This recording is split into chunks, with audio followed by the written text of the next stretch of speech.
Salut à tous, bienvenue dans cette 8ème vidéo de mon challenge 10 jours 10 vidéos. Aujourd'hui j'ai envie de vous parler d'un sujet un peu touchy, un sujet qui peut porter à polémique, un sujet où je peux risquer d'avoir des commentaires négatifs et je prends ce risque. J'ai envie de vous parler du rapport des blogueurs avec les marques, c'est-à-dire que aujourd'hui on voit que des blogueurs font des partenariats avec des marques. Parfois c'est plus ou moins explicitement dit selon les termes utilisés, etc. Personnellement ça ne m'a jamais vraiment trop dérangée, dans le sens où je pars du principe où quand on a un blog, on y passe du temps. Si on peut lier l'utile à l'agréable, tant mieux. Si on peut présenter plus de marques ou plus de choses qui correspondent à nos valeurs, et tant mieux par le biais de ces partenariats, parce que mine de rien, à la base, quand on reprend les tout premiers blogs, les blogueurs ils achetaient leurs trucs et puis après ils les mettaient en scène ou quoi que ce soit. Maintenant que ce soit des marques qui leur fournissent pour qu'ils les mettent en scène, voilà, je trouve ça bien. Mais il y a quelque chose qui me dérange là-dessus, la rémunération. Puisque aujourd'hui en fait, moi je le vis tous les jours et je pense qu'à partir du moment où on a un blog et une communauté, voilà, moi je suis pas, vous le voyez bien sur mes stats de vidéos, je suis pas Norman quoi. On est vite sollicité par des marques et souvent on reçoit des choses du style « Bonjour, j'adore ton univers, je voudrais que tu parles de mon produit et je veux que tu fasses un article et je t'envoie le produit gratuitement. » Bah oui, mais si le produit quelque part c'est un sachet de thé, donc tu vas recevoir un sachet de thé, tu vas boire ton thé, il est bon, tu vas faire un article, une photo, tu vas te planter, tu vas refaire la photo et ainsi de suite. Et donc à partir de là tu vas passer du temps et répondre surtout à l'exigence d'une marque, d'une entreprise qui en soi pourrait très bien te rémunérer pour te demander ce travail, car nous parlons bien ici de travail. À partir du moment où une entreprise en fait vous envoie un brief créatif, à partir de là vous bossez et donc à partir de là tout travail mérite salaire. C'est mon point de vue, c'est complètement discutable selon les avis. Je sais qu'il y a des gens qui détestent ce principe de homme ou femme sandwich. On m'a déjà traité de femme sandwich. On peut aussi ne pas aimer le fait parce que ça manque d'authenticité. J'ai envie de vous dire là-dessus, l'authenticité, soit tu l'as, soit tu l'as pas. Hein. J'ai envie de dire, quand à Noël on t'offre un bouquin, et que quand tu t'achètes un bouquin, je sais pas, le bouquin soit il te plaît, soit il te plaît pas, peu importe d'où il vient. Donc du coup, ça après c'est une question d'honnêteté et de franchise. Enfin, c'est au-delà même du principe de recevoir en cadeau ou pas, ou d'être payé ou pas pour parler de quelque chose. Mais je pense sincèrement que la rémunération pour les blogueurs, c'est important pour garder un peu d'éthique justement là-dedans, dans le sens où on parle quand même de travail, on parle quand même de cet aspect de répondre vraiment à un brief de base et moi ça vraiment ça me dérange. Après dans mon passé de community manager, j'ai déjà bossé avec des blogueurs sans les payer, mais après je me suis déjà aussi retrouvée dans des boîtes où j'ai tenu à ce qu'on paye les blogueurs pour le travail qu'ils faisaient, pour pouvoir se dire voilà, on est d'accord du début à la fin, ça va se passer comme ci, comme ça. De toute façon le blogueur est libre, enfin je veux dire, vous forcez personne. Moi il y a des marques qui me contactent, par exemple récemment il y a Daniel Wellington qui m'a contacté. Non, parce que ça correspond pas à mes valeurs et à ma ligne éditoriale. Et même une fois, une boutique en ligne de trucs de jetables, de vaisselle jetable qui m'a contacté pour un partenariat. Non, ça ne correspond pas à ma ligne éditoriale. Donc à partir de là, tu dis non et puis voilà. Mais par contre, quand tu dis oui et que tu vas faire un travail derrière, il faut demander rémunération.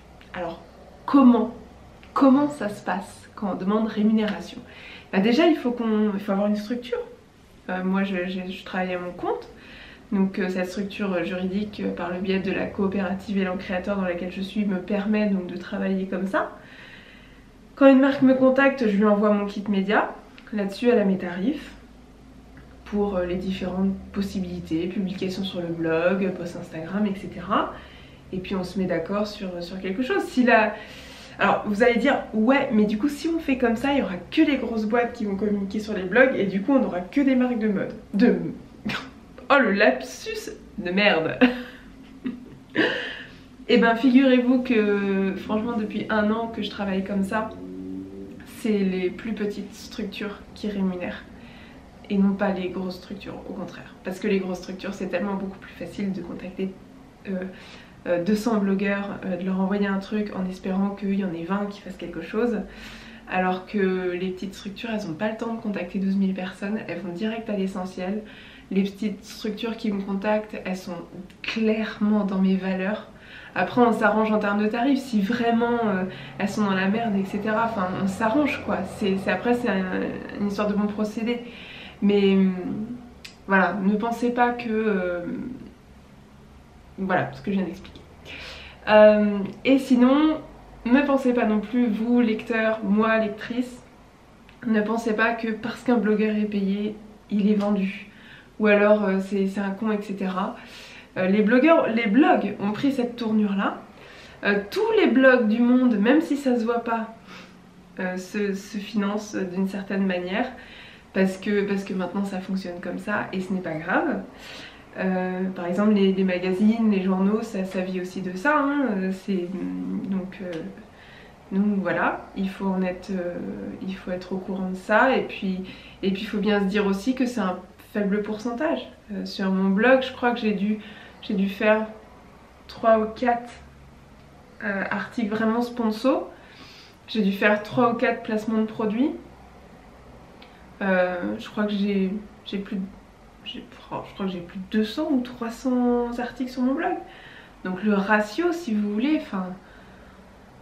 Et puis ça m'empêche pas d'être authentique à chaque fois, quoi, d'être hyper sincère. Et puis voilà, c'est une façon de faire connaître aussi des marques. Parce que par exemple, dans le sondage que j'avais fait en septembre dernier, je vous avais demandé quel type d'article vous aimeriez voir plus. Et beaucoup de réponses c'était découvrir de nouvelles marques, éthiques, etc. Bah moi je vais pas m'acheter un truc dans chaque marque éthique pour vos beaux yeux. Dis donc. Donc voilà. Mais en tout cas, le message de cette vidéo, parce qu'il en faut bien un pour finir, c'est blogueurs faites-vous payer, blogueurs faites-vous des kits médias, lecteurs soutenez les blogueurs qui font les choses correctement et surtout n'ayez pas peur aussi de poser des questions. Alors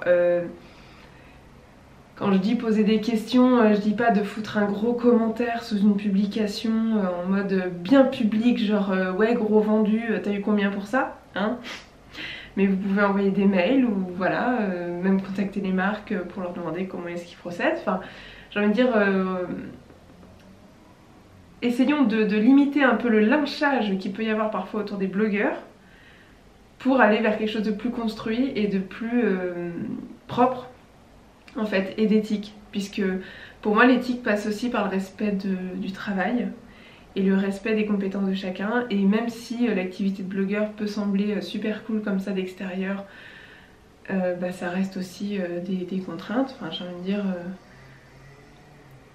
c'est beaucoup plus facile d'avoir un compte Instagram où on met que ce qu'on veut et tout ça que d'avoir des contrats qu'il faut honorer. Enfin après moi je suis à un niveau tellement petit que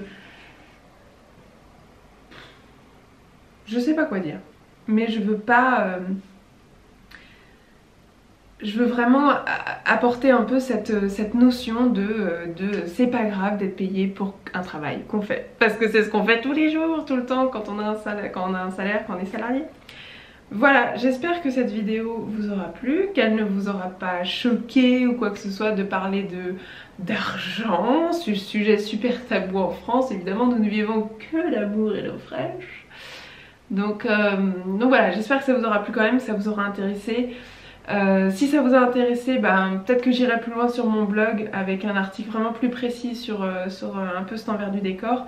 Et aussi pour amis blogueurs, amis blogueuses, si vous voulez un coup de main pour faire votre kit média, pareil, dites-le moi et je ferai un article dédié pour parler un peu de cette notion de kit média et comment ça fonctionne et comment... voilà. Parce que si tous les blogueurs demain envoyaient leur kit média aux marques, je peux vous dire qu'il y aurait beaucoup moins de pubs sur les réseaux sociaux et ce serait bien plus riche et bien plus intéressant plutôt que d'avoir tout le temps ce déversement de produits à tire-larigot. Voilà, mais je vous souhaite une belle journée et je vous dis à demain pour la 9e vidéo. Attention, ça se termine bientôt. Allez, à demain, bisous, Kenavo, ciao, bye.